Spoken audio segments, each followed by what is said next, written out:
Today I will show you every garment I ever finished knitting in the first 2 years of my knitting journey.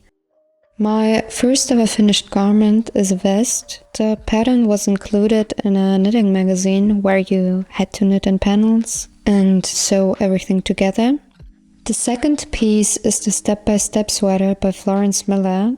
I did my sweater without short rows because back then I wasn't confident enough to use short rows in a garment.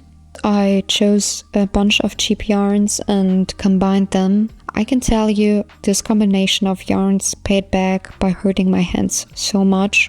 The next garment I also knitted out of a knitting magazine where I had to knit the panels first and sew them together at the end. I hated the sewing on this one so much. The sewed sleeves kinda bulged. After blocking, it was no problem any longer, but still, it just wasn't fun. The next one is another vest. I was confident enough to finally self-draft a knitting project. For this, I bought a discontinued yarn. I paid like 10 euros for bolts. I only used like 2 of them for this project. We continue with my first self-drafted cable sweater. Overall, it was such a fun knit for me. I was engaged the whole time simply because I needed to figure out everything myself, and I think I really loved the process of self-drafting a garment.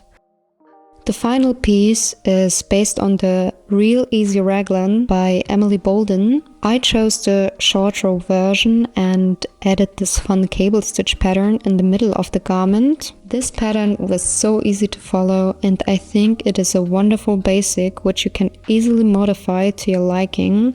I would definitely recommend it.